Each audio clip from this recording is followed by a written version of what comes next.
Bonjour et bienvenue pour cette troisième vidéo Jawed au soleil. Je pensais même pas que j'arriverais à la deuxième, nous revoilà à la troisième.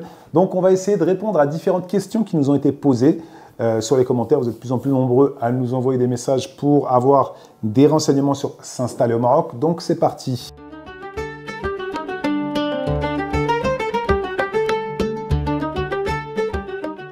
La question numéro 1, c'est une question sur quelqu'un qui m'a dit comment faire un réseau au Maroc, comment avoir des connaissances, ma'rifa, comment se lier d'amitié avec différentes personnes, comment rencontrer des personnes.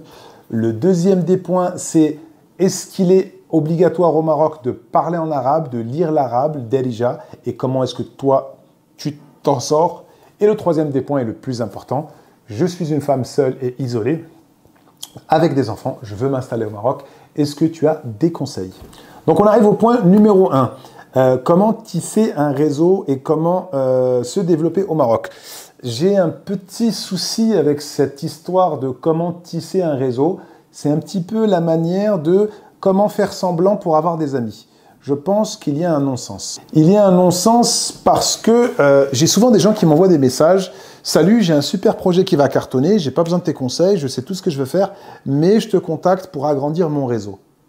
Qu'est-ce que c'est que le réseau? Sortez un petit peu de cet état d'esprit où on va avoir un réseau, où on va avoir des pions. Si tu veux quelqu'un qui partage ton projet, tu le payes. Si tu veux quelqu'un qui achète ton produit, tu lui vends. Si tu veux quelqu'un qui voit ton produit, tu payes la visibilité. N'essayez pas de penser que tu vas venir et tu vas trouver un club d'entrepreneurs où tu vas rencontrer des gens géniaux qui vont te donner des conseils. Les amis qu'on se fait à l'âge adulte sont très restreints. Les gens malveillants ou qui te parlent par intérêt sont la plus grande partie. Bien évidemment qu'il ne faut pas sombrer dans un truc où on va se dire voilà, je ne parle pas aux gens, mais ne cherchez pas ces choses-là. Essayez de faire les choses de manière naturelle. Tu vas dans un resto, tu rencontres quelqu'un, salam, ça va, tu vas bien mon frère, ah, t'es de France, ouais, qu'est-ce que tu fais? Et enchaînez comme ça. N'essayez pas de rencontrer des gens pour créer un réseau. Ça ne servira à rien du tout. Vous n'avez besoin de personne. Aujourd'hui, bien évidemment que je connais des gens, que ce soit dans la police, dans les services secrets, dans les plus hautes entités ou X, Y, Z, je n'en ai jamais besoin. Parce que je ne fais pas de bêtises, parce que je suis quelqu'un de gentil. Tu as besoin d'un médecin, tu le payes. Un avocat, tu le payes. Tu n'as pas besoin d'amis. Le besoin social n'est pas professionnel. Donc concentrez-vous sur les choses importantes et ne cherchez pas à faire du réseau. Ça ne sert à rien du tout.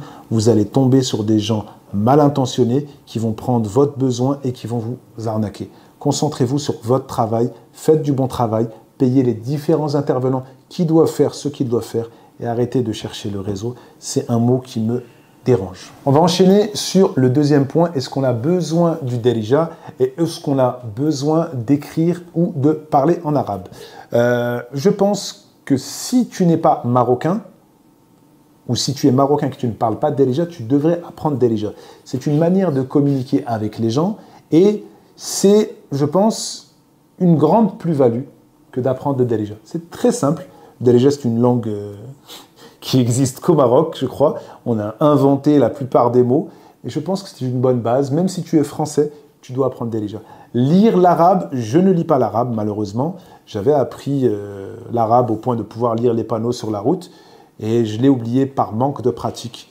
Donc je pense que c'est important de lire l'arabe pour un côté religieux, c'est même vital. Mais pour les interactions au Maroc, tout est en français, ou du moins avec les chiffres et les lettres françaises. Donc ça reste assez simple et ce n'est pas vital. J'ai plusieurs entreprises, tout est écrit en français, les statuts, etc. Lorsque tu travailles avec l'État, certains documents sont en arabe. Mais bon, c'est pas le plus compliqué de se faire accompagner. Lorsque tu as quelque chose à faire avec la justice, c'est en arabe. Et encore une fois, tu peux te faire accompagner, on peut te traduire. On arrive maintenant au troisième point, le plus important, les femmes isolées qui veulent s'installer au Maroc. Donc, la première des choses, on ne le conseille pas, ce n'est pas bien, il faut être avec un homme, il ne faut pas être seul, etc., etc. Ça, on le met de côté. On est dans le cas où la dame est venue, elle est seule et elle a besoin de conseils. Numéro 1, de quoi vivre. Il faut trouver un boulot. Le plus simple pour une femme qui vient de France avec des enfants, c'est de travailler dans une école. Lorsque tu travailles dans une école, les enfants que tu as sont gratuitement inscrits dans cette école. Lorsque tu travailles dans une école, tu as les mêmes vacances que les enfants. C'est le schéma le plus simple pour les femmes qui viennent s'installer ici. La deuxième des options, c'est le télétravail. Amazon recrute en télétravail. Je ne sais pas comment on y va, je ne sais pas comment ça marche.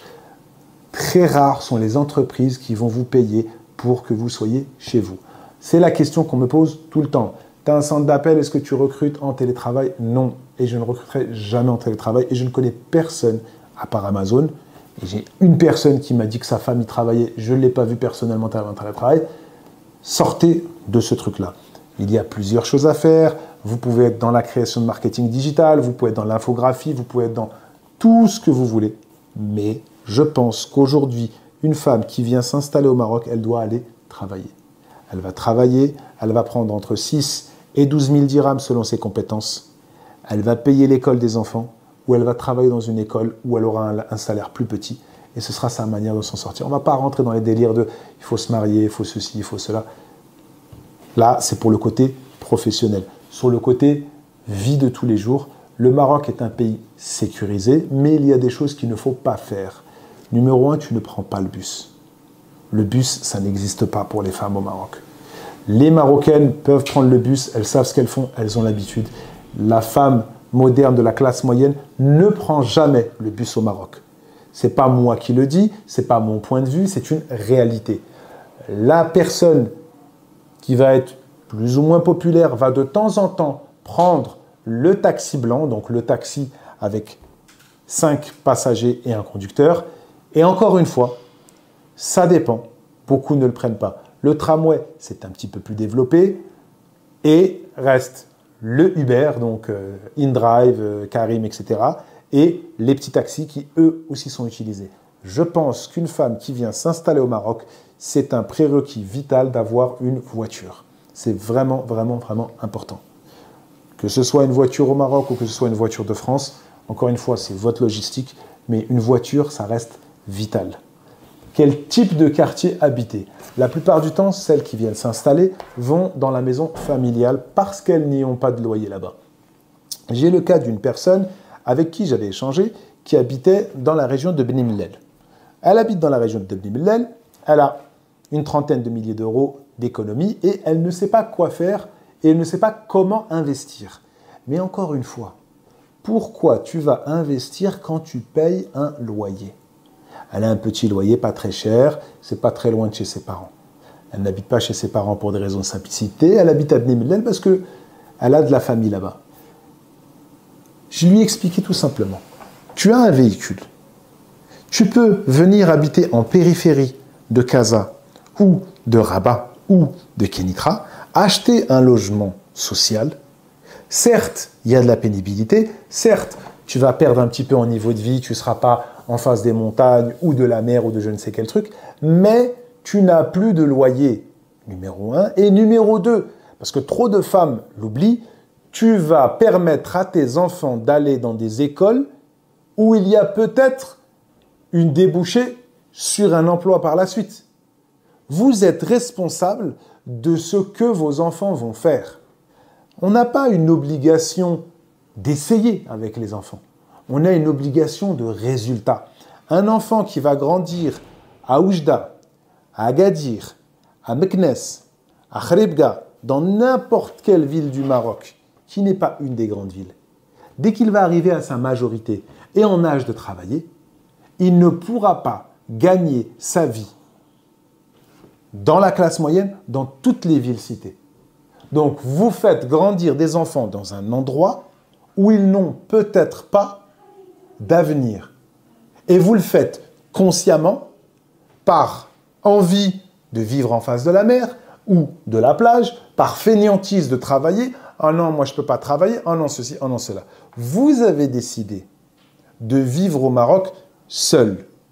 Vous devez assumer ce choix-là. Mais vous ne devez pas imposer à votre enfant une précarité chronométrée qui va arriver parce que vous ne pouvez pas les amener dans une ville où il y a du travail.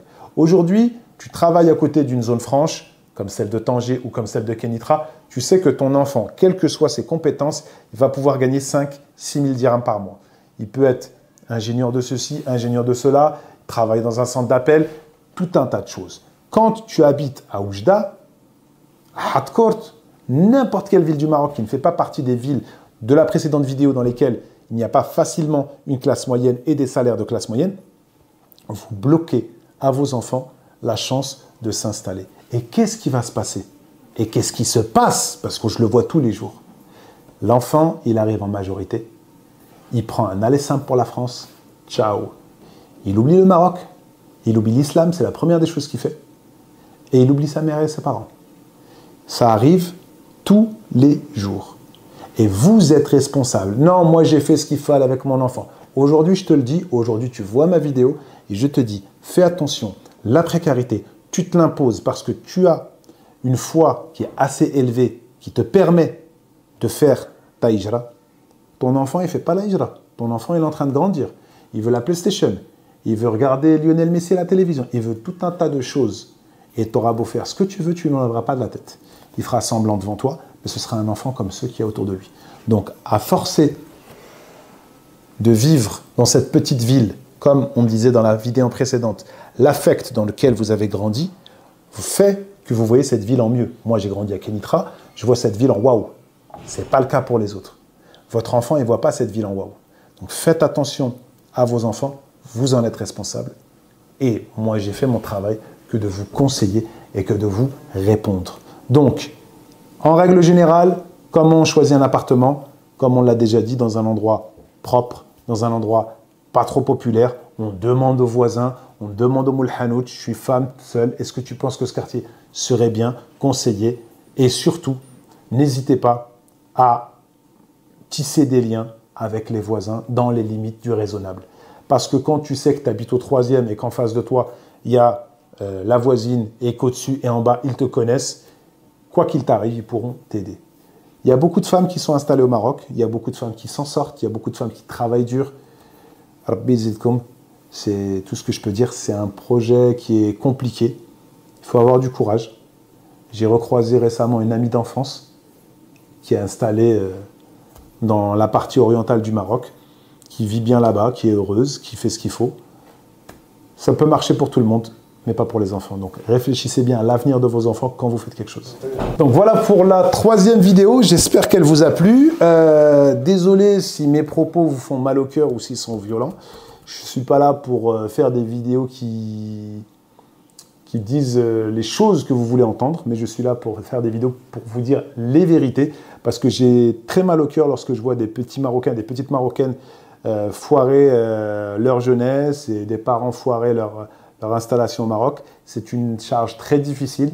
Donc voilà, comme d'habitude, si vous avez des questions, vous n'hésitez pas, vous les posez en commentaire de cette vidéo. Si vous voulez voir plus de stories ou de vidéos, on est aussi sur Instagram et sur TikTok, Jawed au Soleil. Marhaba bikoum wa tabarakallah alaikum.